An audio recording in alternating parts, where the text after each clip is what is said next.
Para quem não sabe, Castlevania foi lançado em 26 de setembro de 1986 e foi criado por Hitoshi Akamatsu. Pelo amor de Deus, não foi pelo Iga. Primeiramente foi lançado para Famicom Disk System e depois foi portado para o NES, ou Famicom, como todo mundo já conhece. De 86 até 2014, foram lançados vários títulos da franquia e ela sofreu seus altos e baixos.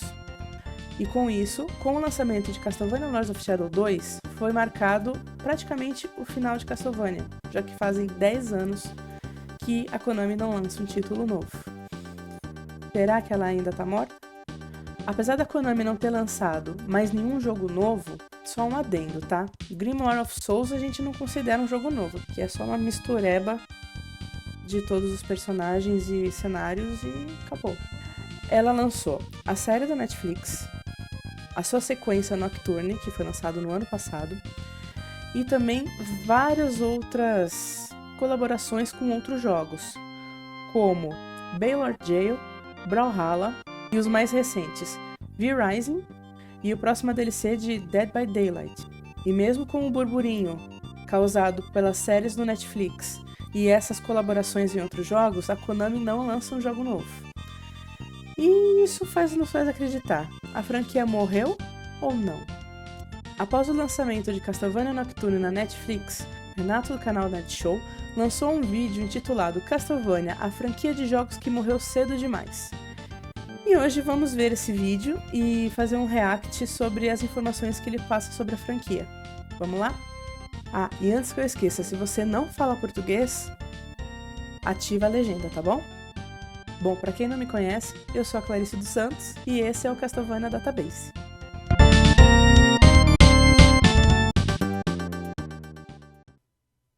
Vamos lá ver o vídeo?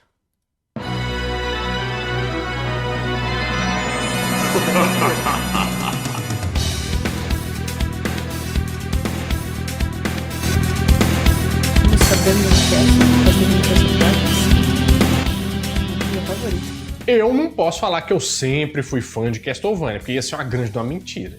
Na época que eu tinha o Super Nintendo e jogava quando eu era pequeno, eu nunca tive muita vontade de alugar o jogo, sabe? Porque ele parecia ser sério demais e eu acho que eu não estava preparado para isso. Renato, seu herege. Mas tem hora que o jogo não precisa evoluir. Você que tem que passar um tempo para você começar a entender o contexto geral da coisa. Exatamente. E eu vou te falar que depois que eu vi a história de Castlevania na série do Netflix, a história me pegou bastante. Só que para minha surpresa, cadê jogo novo? Nos anos 90, quando saía um desenho novo na televisão, tinha o quê? Boneco, brinquedo, camiseta, tinha de tudo. E o último jogo de Castlevania, da história original, de console mesmo, tem mais de 13 anos. Eu acho que é quase a franquia mais velha do mundo dos videogames. E vai ser muito estranho falar isso. Né? Mas eu acho... Em fevereiro deste ano fez 10 anos. Mas eu acho que a franquia do Castlevania morreu cedo demais. Também acho. E hoje no Nerd Show nós vamos investigar o que aconteceu. Fala, meus queridos amigos, como estão vocês? Vocês estão bom, né? Boa. Para entender o fim, nós temos que ir pro início de Castlevania, que não tinha esse nome lá no Japão não, cujo é o país original de onde ele saiu. O nome original é Akumaj Drácula. Drácula. E tinha uma capinha super simpática, mais ou menos, mas era da vontade de jogar. Foi um jogo produzido pela Konami e dirigido pelo Hitoshi Akamatsu, mas esse cara tinha uma visão diferenciada. E é uma coisa que eu gosto muito e me identifiquei muito com Castlevania. Ele é um dos poucos, bem que agora todo mundo sabe que o criador de Castlevania foi Hitoshi Akamatsu, né? Porque até uns 4 anos atrás a gente não sabia. 4 ou 2? Bom, não sei. Ninguém sabia quem que era o criador. Todo mundo falava do Iga. Gente, o Iga entrou em Symphony of the Night. Acabou. Porque esse cara queria fazer um jogo como se fosse um filme, uma versão cinematográfica. Ele queria que aquilo ali tivesse uma história mais profunda. Ele tanto trabalhou isso como um filme, né, se é que a gente pode dizer assim, que a trilha sonora também de Castlevania, meu Deus do céu, era pro Nintendinho, mas que beleza de trilha. Filé. Wicked Child. Maravilhosa. A ideia dele era fazer um jogo baseado em filmes de monstros clássicos do cinema. O primeiro jogo saiu em 1986, lá no Japão, mas pro Famicom Disk. Obrigado, que eu acho que talvez grande parte nem sabia que esse negócio existiu. Famicom é a versão japonesa do Nintendinho. Só que o Famicom Disk era um acessório que você colocava lá o cartucho e anexava como se fosse uma entrada de disquete. Por que eles faziam isso? Porque lançar um jogo em cartucho era uma coisa muito cara. Só os jogos que deram super certo que iam entrar nesse rolê aí. Eles lançavam em disquete porque era mais barato e dava para você testar no mercado. É como se fossem os jogos que a gente chama de indie hoje em dia, que são feitos por estúdios menores. É tipo isso. Só que como o sucesso foi muito grande, claro que ele virou cartucho. Ele foi lançado em 1987 nos Estados Unidos e 1988 lá na Europa. Só que você deve estar achando assim estranho, né? Porque ele chama Akoshi Baramatsu e a gente nunca viu ele com esse nome, a gente só viu com Castlevania. E isso tem um motivo. Porque quando ele estava indo para os Estados Unidos, um executivo americano falou assim: mas eu falo japonês, gente. Eu não faço aquelas tatuagens à toa aí que fala que eu tô comprando pão, né, Babarilano? Sempre tem uma tatuagem. Meu pastel é mais barato. Eu sei o que significa isso. Akumajo, que tinha no nome, que era a palavra, significava castelo do demônio ou castelo do Satã. E você sabe que o pessoal ia ficar meio que encrencar com isso. Então ele propôs mudar o nome para vir aqui pro ocidente e chamou de Castlevania. A história é a seguinte: tem uma postagem no meu Instagram explicando isso rapidinho. Tem até o nome desse tal executivo. O que ele fala? Que a Konami fazia jogos para crianças. Esse era o público-alvo deles. E um jogo chamado Castelo Demoníaco, na verdade Castelo Satânico, ele tinha traduzido desse jeito, do Drácula, não era legal para criança. Então ele juntou Castelo com Transilvânia, virou Castlevania. Errado ele não tava, né? Bom, mas se você nunca jogou Castlevania, eu tenho que aqui explicar do que se trata, né? Eu tenho certeza que até o final desse vídeo você vai ficar doido pra jogar, porque... espera, você vai ver. É um jogo de plataforma, dividido em 6 divisões, que cada divisão dessa tem 3 fases. Então você anda, você pula, você dá uma chicotada maneira nos outros, você tem 5 vidas, você tem um tempo limite. Cada fase tem um chefão, né, um mestre, não sei como é que você chama, eu sempre chamei de mestre. E também você no final tem que derrotar o Drácula. E nesse rolê todo você controla o pessoal da família Belmont, que são os caçadores de vampiros. Coincidência ou não, na Europa, esse jogo foi lançado no aniversário de número 90 de Drácula de Bram Stoker. O protagonista nesse jogo é o Simon Belmont, que é o descendente de um caçador de vampiros lendário, que é o Christopher Belmont. Só que esse antecessor dele matou o Drácula, né? Só que passaram 100 anos e ele acordou pistola. Cidade muito grande de armas, todas são muito da hora. Se você termina o jogo, você pode aumentar a dificuldade e voltar, que é um traço dos jogos de antigamente. Mas como fez muito sucesso, ele teve muitas sequências. Esse comercial tem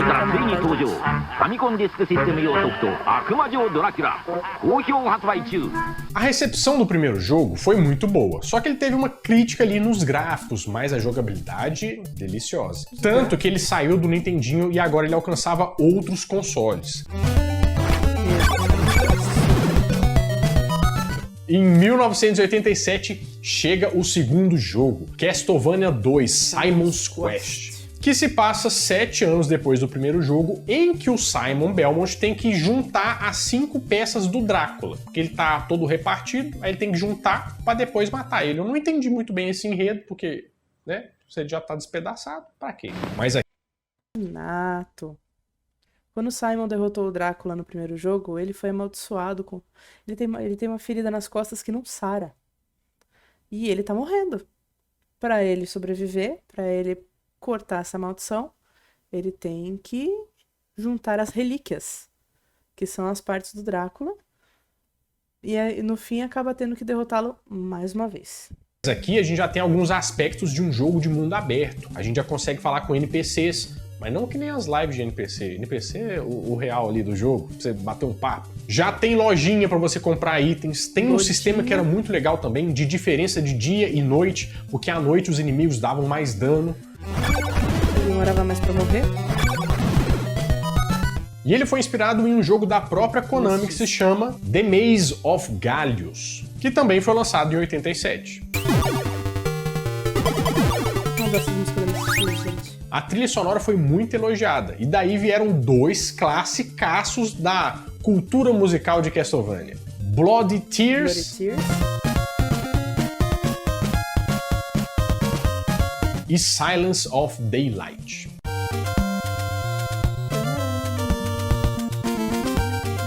Não fica parecendo música do Black Sabbath? Fica parecendo muito música do Black Sabbath. A recepção desse jogo foi tão positiva que eles colocaram no mesmo patamar de Zelda 2. E uma curiosidade legal é que os NPCs desse jogo não só respondiam qualquer coisa, falavam qualquer coisa. Eles mentiam pra você ou davam dicas de como você podia passar um determinado ponto do jogo. Coisa que foi atrapalhada ali na versão que saiu do Japão, porque o pessoal não soube traduzir direito, então essa mecânica meio que se perdeu. Mas é bem inteligente, principalmente em 1987. E nos Estados Unidos, o jogo causou tanta comoção e tanto medo que em uma revista que chamava Nintendo Power, os pais estavam reclamando que os filhos viam a revista, a capa da revista, e não estavam conseguindo dormir. Isso é verdade, os pais ficaram putaços com essa capa aí. Porque convenhamos, gente. Que medo do Simon com a cabeça do Drácula, hein? Que medo. Eu não sei se é pra tanto, mas eu que tenho tanto medo de coisa boba, né? Eu acho que eu ia entrar nesse bolo também. O próximo jogo foi Haunted Castle, que não tinha o nome Castlevania, que foi lançado também em 1987. Foi lançado só no Japão. E nesse jogo, Simon Belmont enfrentava o Drácula que raptou a esposa dele no dia do casamento. A abertura do jogo, não vamos falar que é um primor, assim, né? É um trem bem mais ou menos. Saiu só pra fliperamas.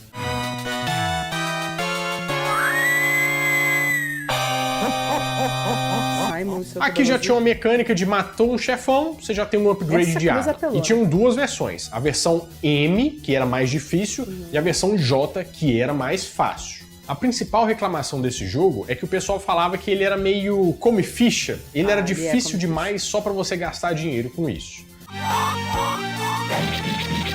Você usa essa cruz, gente? Mas se você chegou a assistir a série no Netflix, agora você vai ver um cara que você conhece. Trevor. Vamos lá, então? O Castlevania 3, Dracula's Curse. Esse sim é meu Trevor. Esse jogo foi lançado em 1989 no Japão, 1990 nos Estados Unidos e 1992 na Europa. Ele a gente pode falar que é um prequel do segundo jogo. Sim. Prequel é quando a gente está contando uma história anterior, então a história anterior do segundo jogo. Nesse a gente joga com o Trevor Belmont e vai atrás do Drácula e do exército que ele tem. E aqui nós temos 3 personagens jogáveis além do Trevor, que é a Saifa Belnades, parece muito para Fátima Bernardes falar deu errado. O Grant Dynasty, que é um pirata. E o Alucard, que é filho do Drácula, mas é meio humano. E eu só falo Alucard e eu só lembro do celular sem conta. Alucard, o celular sem conta. E esse foi um jogo super elogiado. Por quê? Ele voltava às origens. Tanto é que não tinha tanta origem assim pra passar, que era só o terceiro, o quarto jogo, né? Mesmo sendo o 3. Mas o pessoal disse assim. Foi considerado um dos melhores jogos já lançados até então, e o Alucard fez muito sentido na história do jogo. Agradou bastante. E a trilha sonora aqui... fantástica. Porque tinha um chip na versão japonesa que era realmente, assim, uma grande inovação tecnológica pra época. Coisa que não chegou aqui no Ocidente. Nossa, fantástico. Já em 1991, no Japão, é lançado o Super Castlevania 4. Meu favorito.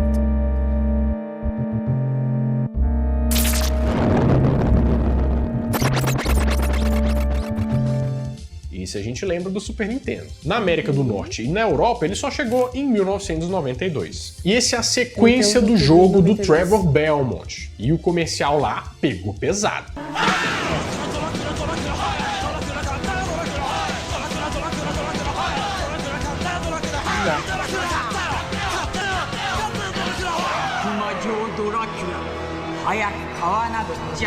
O pessoal disse que era um dos melhores jogos até então. Você tá vendo que Castlevania só tinha elogios, né? Uma crítica ou outra, mas só elogios. E mais uma vez, o protagonista era o Simon. Só que com uma inovação, porque agora o chicotão tinha 8 direções que ele podia jogar esse chicote. E além disso, ele podia usar esse chicote para interagir com o cenário, balançar pelo cenário, fazer algumas ações. E tinha umas armas secundárias muito legais, né? Por exemplo, tinha um relógio que parava o tempo, e tinha item que dava um pulo duplo ou um pulo triplo. Quem joga sabe que jogo de pulo duplo sempre tem que ter, né? Ou, por exemplo, tinha um relógio que parava o tempo e tinha item que dava um pulo duplo ou um pulo triplo. Quem joga sabe que jogo de pulo duplo sempre tem que ter, né? Mas um ponto pra gente prestar atenção, ó. Foi a primeira vez... Renato do céu. Não era pulo duplo, pulo triplo, não. É item duplo e item triplo. Você jogava 3 cruzes ou 2 cruzes. Que normalmente você jogava uma vez, de uma vez. Não, você jogava 2 ou 3 de uma vez. Dependendo desse power-up.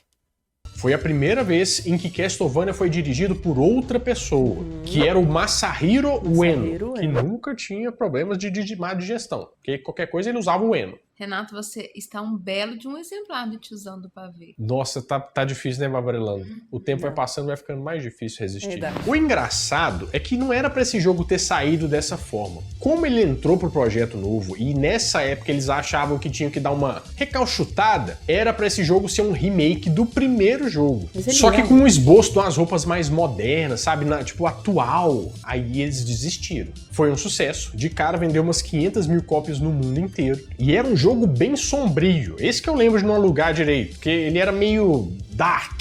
Mas ele foi tão bom que entrou na lista dos 100 melhores jogos de Super Nintendo de todos os tempos. Mas agora vamos pra Castlevania Rondo of Blood. Ai, meu Deus, esse aqui foi um sucesso.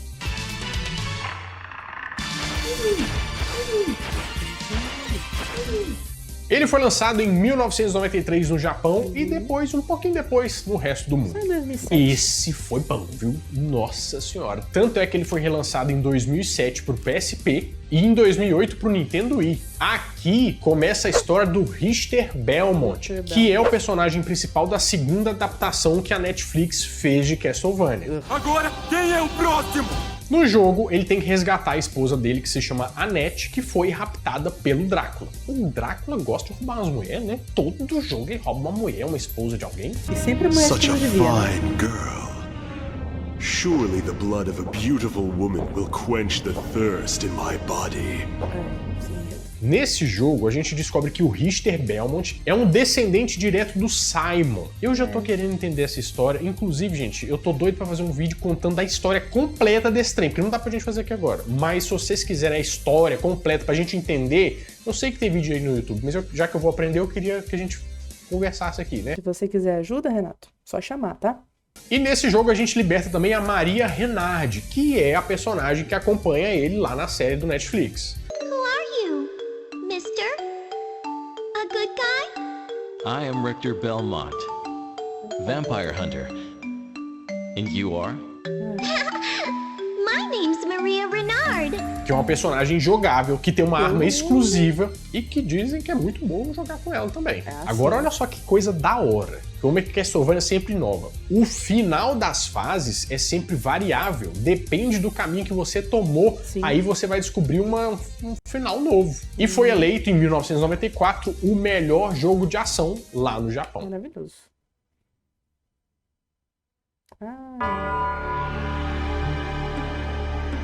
Agora sim.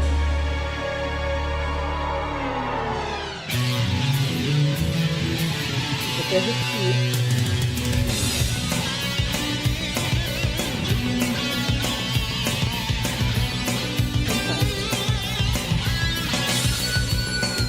Mas o ápice da franquia, o melhor jogo até agora, o jogo que revolucionou tudo, o jogo que praticamente deu nome a essa franquia para quem não tinha nascido antigamente, era Castlevania Symphony of the Night, de 1997. Esse, com certeza, é o jogo mais famoso. É o jogo que todo mundo guarda no coração. Eu nem joguei ele, pra você ter uma ideia, mas eu ouço a trilha sonora dele quase todo dia. É bom demais. Tem que consertar isso, Renato, tem que jogar.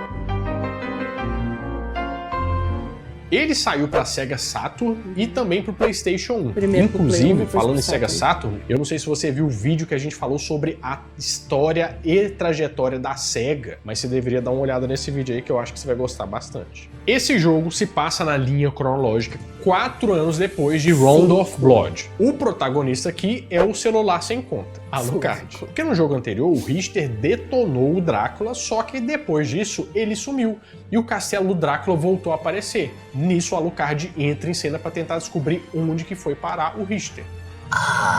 Alucard, what is your business here? I've come to put an end to this. Agora, esse jogo não é linear. Ele é um RPG da categoria máxima. É o expoente do gênero Metroidvania, que foi meio que criado aí, né? Que é uma mistura de Metroid, Super Metroid, com Castlevania. Em que, como ele não é linear, você pode... Tem coisas que você vai conseguir fazer só no final do jogo, mas tá lá no início. Uma passagem secreta, um desafio, um item que você consegue só pegar depois. Gente, é muito bom. E pensar que em uma entrevista, o Iga falou que, na verdade, o que inspirou ele a fazer Symphony of the Night desse jeito não foi Metroid. Foi The Legend of Zelda: A Link to the Past. Tudo a ver, né? E pasmem, ele vendeu muito pouco no lançamento. Só que o boca a boca, quando o negócio é bom, gente, não tem condição. Ele vai se vender sozinho. Fear has no name, but now fear has an address. Castlevania Symphony of the Night for your PlayStation. E mais tarde eles já tinham vendido mais de 900 mil cópias. O jogo fez tanto sucesso que ele foi até relançado em outras plataformas. Uma coisa interessante é que originalmente era para ter sido lançado no 32X, que era um console lá da Sega que eles estavam fazendo. Recomendo você assistir o vídeo. Mas desistiram, porque eles queriam colocar no novo videogame, o PlayStation 1. E quando ele estava nesse projeto 32X, ele ia chamar Castlevania Bloodletting. Mas como foi pro PlayStation 1, eles resolveram que seria uma boa trocar de nome. O jogo teve a direção de Toru Hajihara e Koji Igarashi. Lembra disso aqui que mais tarde vai fazer sentido. Eles contaram que pensaram nesse jogo porque eles viam o jogo anterior naquelas lojas de troca de fita, sabe? Porque o pessoal, já que não tinha mais o que fazer, eles iam vender o jogo. Ele falou assim, vocês querem trocar o jogo, que não tem o que fazer depois? Vocês vão ver. E lançou esse RPG não linear, que fez tanto sucesso. E o marketing em cima desse jogo foi pesado. Até na pré-venda, quem comprava lá tinha um mangá exclusivo que ia ser lançado junto com ele. Teve CD da trilha sonora, que inclusive tem várias orquestras que tocam a trilha completa de Castlevania.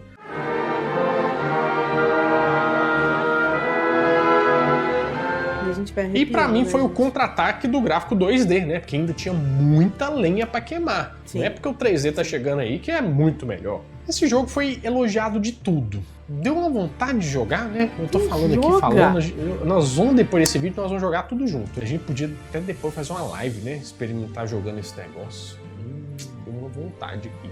Dracula, in the name of my mother, I will defeat you again.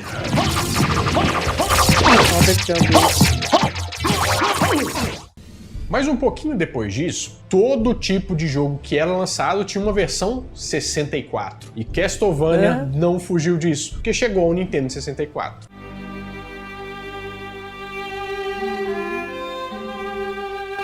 A versão modificada de Divine Bloodlines. Só fui me tocar depois de velho. Ele se chamava só Castlevania. E tinham 2 personagens que você podia escolher. O Reinhardt e uma órfã com poderes mágicos, que chamava Carrie Fernandes. Parou. Essa não é a Carrie. Esse é o Malus. Não tem nada a ver, não é a Carrie aqui. Essa aqui é a imagem do Malus. E ele tá usando algumas artes aí nesse vídeo que eu vou colocar os créditos aqui na descrição, tá? Da pessoa que fez. Bora. Basicamente você tinha que fazer o quê? Matar o Drácula, que acabou de acordar depois de 100 anos e tal. Que nem no comercial. A papagaiada toda. Na comercial. Killer outfit. Too bad the nightlife sucks. Dracula returns to Castlevania on Nintendo 64 from Konami. Trocaram algumas coisas no jogo que eu julgo meio que inúteis, né? Porque, tipo assim, trocaram corações por joias vermelhas. Grande diferença. Agora tinha uma nova mecânica que você podia bloquear armas. O pessoal podia defender. o relógio mudava muito o que o jogo apresentava. Então, tipo, de noite apareciam só alguns NPCs que não apareciam durante o dia. Bem legal. O pessoal tava muito tenso no lançamento desse jogo, porque era o primeiro que ia vir em 3D. Mas até que ele foi bem recebido. A trilha era simples, mas era boa. Os gráficos foram elogiados, porque eles não tinham visto nada igual. Então, elogiar o 3D do início dessa geração era fácil. A trilha sonora de Castlevania 64 é fantástica. E os castelos eram baseados em castelos franceses reais, o que dava uma carinha boa pro jogo. As críticas ficavam mais pela jogabilidade. E claro, a sombra gigantesca de Castlevania Symphony of the Night. Não tem como. E lançaram até uma versão estendida no mesmo ano, que se chamava Castlevania Legacy of Darkness. Tornel. Em 2003, pro Game Boy Advance já veio Castlevania Aria of Sorrow.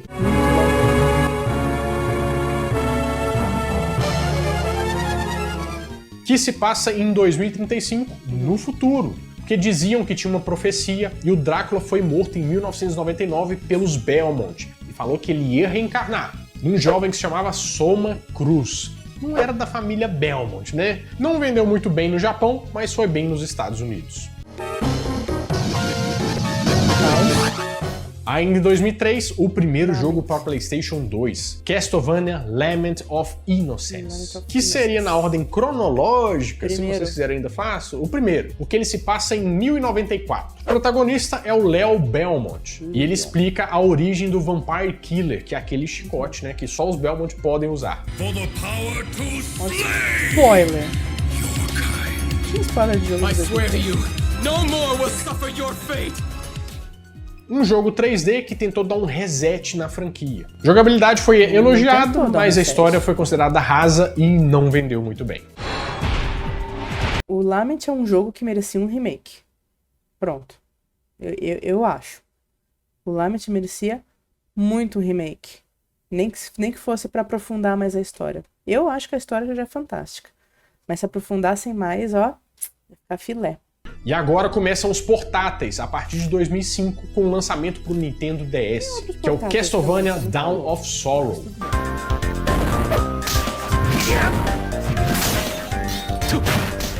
Que foi a continuação da história do Soma Cruz, que não foi possuído, né? Mas se ele morre, o Drácula vai encarnar em outra pessoa. Então, assim, se possível, melhor não morrer, né? Foi um dos melhores jogos pro Nintendo DS, porque ele tinha até um multiplayer em que você podia competir com seus amigos para ver quem fechava uma fase mais rápido. Usava uma canetinha para fazer algumas ações, né, do Nintendo DS e tinha uma cara mais de mangá para tentar renovar o público e trazer um pessoalzinho mais novo. Exatamente.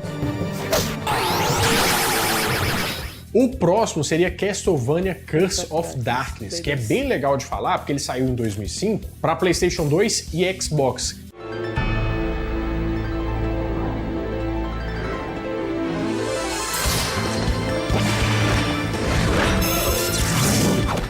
Que também tem a ver com a série, a primeira série do Netflix, que aqui ele conta a história do Hector, que é um mestre de forja, que ficou meio boladão com o Drácula, porque ele falou assim, os planos dele eram meio macabros mesmo, né? Demorou a perceber isso. Porque ele meio que invocava demônios do inferno, né? O mestre de forja. E o vilão desse jogo é o Isaac, que era o companheiro dele lá nas tramas do Drácula, mas acabam ficando inimigos. Mais uma vez, ele ficou pistola depois de que alguém matou a esposa dele. O negócio é as esposas nesse jogo. É claro, gente, que eu tô pulando alguns jogos aqui, porque tiveram várias coisas que foram histórias paralelas e tal. Vamos pro que interessa mesmo, mas a parte mais canônica. 64, né? Essa foi você tirou, né?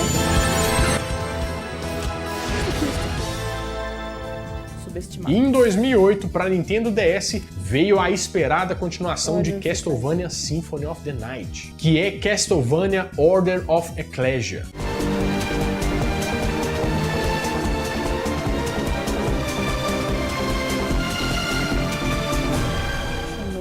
Que teve até uma história boa, eles tentaram renovar um pouco o que poderia ser só a história da esposa que foi raptada pelo Drácula e tal. Porque nesse universo aqui, não existem mais Belmonts. E essa organização estava criando métodos para tentar enfrentar o Drácula agora que eles não tinham a ajuda dos Belmont. A protagonista aqui é a Shanoa, que é membro da Ordem de Eclésia. Muitas pessoas dizem que é um dos melhores Castlevanias de todos os tempos, tanto é que ele foi nomeado para diversos prêmios da indústria do videogame. E aqui é o primeiro jogo que o chicote Vampire Killer não aparece.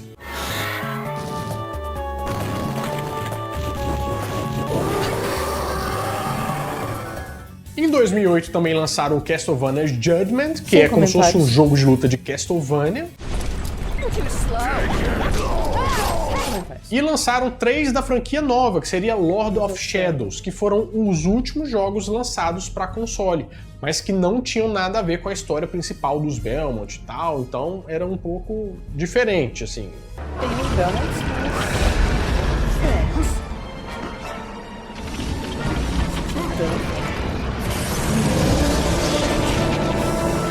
E o último jogo que tinha os personagens originais e tudo mais foi lançado em 2019, mas para Android e iOS. Pode ser que seja um jogo bom?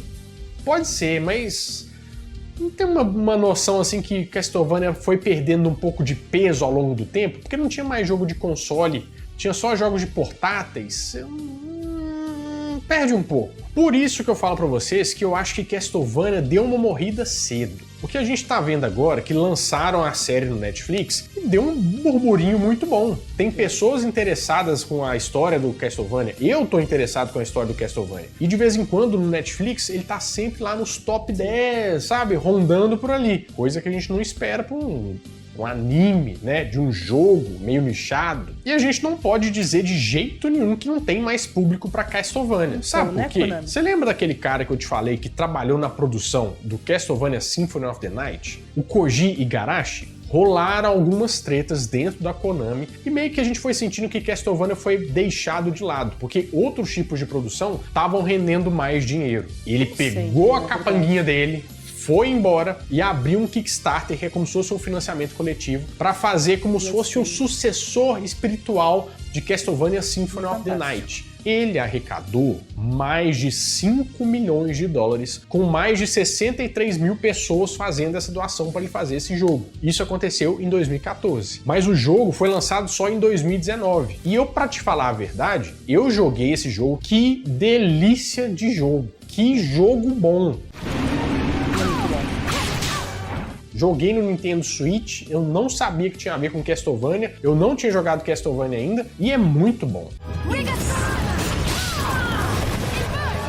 Agora, recentemente, eu tô jogando um outro jogo que eu não sabia que tinha a ver com Castlevania também, que é Odalus, The Dark Call, que é um jogo indie, né, produzido por estúdios independentes, mas é um jogo delicioso. Ele é difícil pra caramba, ele é mais uma pegada 8 bits, que lembra aqueles jogos do Nintendinho, os primeiros lançados do Castlevania, mas que jogo!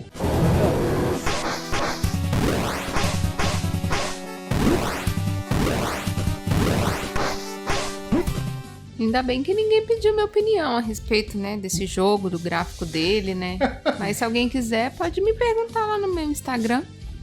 @Barbarelando, pergunta pra ela me explicar o que ela acha. Mas eu acho que tem uma coisa boa dos jogos que vieram, às vezes, não fazer tanto sucesso assim, que foi ter a série. Porque pessoas como eu, que não jogam, tiveram acesso a uma história que é muito boa. Muito boa, mas que eu acho que tá sendo subaproveitada porque eles não estão lançando nada junto. Não tem uma camiseta, não tem um joguinho.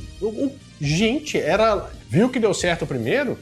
Lança um jogo bom pra caramba ali pra console pra pegar a hype do segundo que tá começando agora. Por que não fizeram isso? Pra mim, Castlevania foi aposentado antes da hora. E eu acho que tem duas coisas que a gente pode fazer, porque tá na hora e agora. São 40 anos de franquia. Ou a gente vai para um lado de fazer um remake para apresentar para as pessoas a história clássica, pegando a série do jeito que tem que ser, que seria um caminho muito bom, ou apronta de novo uma revolução, que nem foi o Castlevania Symphony of the Night. Apronta um 3D de outro mundo, um negócio de nova geração mesmo, que a gente goste de jogar, que seja interessante, mas que não perca a essência, que é a história de Castlevania, que é muito boa. Porque o jogo pode ser só um jogo, mas se ele tiver uma história boa, a gente compra a ideia e vai atrás. Então, vamos tirar Castlevania da fila da aposentadoria, porque aí, ainda por tem favor, muita Konami. lenha pra queimar.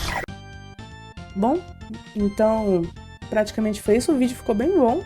Tem algumas informações erradas? Uma ou outra tem sim, né? Mas não é nada gritante. Vídeo muito bom. Brigadão, Renato, por ter feito esse vídeo, porque tem um monte de gente que não conhece. Mas só vou dizer uma coisa, pessoas, não usem o anime não, né? Que não é anime, desculpa. A animação da Netflix como parâmetro, tá? A história do jogo é bem melhor. Aquele Trevor bêbado ainda não me desce, sabe? Ainda não me desce. Bom, mas é isso, minha gente. Não teve um react muito, tipo, exagerado de mas foi isso. Bom, foi esse o react, né, do vídeo do Nerd Show. Se você não conhece meu trabalho, tô começando agora no YouTube, mas eu tenho um tempinho já no Instagram. Me sigam no Instagram, @CastlevaniaDatabase, e também no X, né, que eu preciso postar um pouquinho mais por lá, que é @CastlevaniaDB. Belezinha? Não se esquece de curtir o vídeo, se inscrever no canal e comente, que eu vou postar mais coisas sobre Castlevania. Tô postando já alguns comerciais que tem aqui nas playlists, trailers também, e mais vídeos falando sobre essa franquia que a gente gosta bastante, que é Castlevania.